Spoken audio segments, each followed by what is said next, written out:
Welcome back to another episode of the Mach 1 Repaint series. Today's episode starts right now.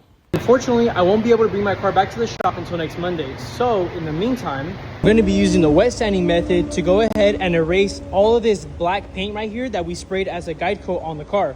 Now, if you're wondering why we're spraying black spray paint over everything we just primered, this is because this is going to act as a guide. See, when you're sanding down a car, it can be tough to tell when it's perfectly smooth just by feeling it. Now, over time, it takes practice, but you can eventually get a good feel just by running your fingers over the car. But just for a little bit of reassurance, an alternative method is actually spraying a bit of black paint over it. And basically, when all of the black paint is sanded off and it reveals just a smooth white background, that's when you know that you have sanded it down properly and that the bodywork is actually completely smooth and ready for paint. For example, if you pay attention to the clips I'm pointing out right now, I purposely point at the areas where there's a bunch of black dots left by the black spray paint.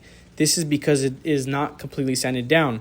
Watch as I completely sand it down and reveal a completely smooth white background. Sanding your car down after spraying primer is probably the most tedious portion of this whole repaint process. You really have to make sure that you take your time and get rid of any imperfections because any little mistake will show through the paint once you actually spray. All right, guys, there it is. We're gonna wrap up for the day.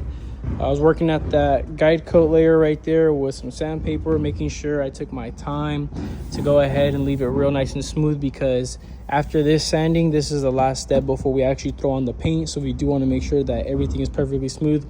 Don't mind this, it's not actually done yet, but this is just how far I'm gonna get for today. Go ahead and leave what you guys think in the comments, and I'll see you guys in the next one.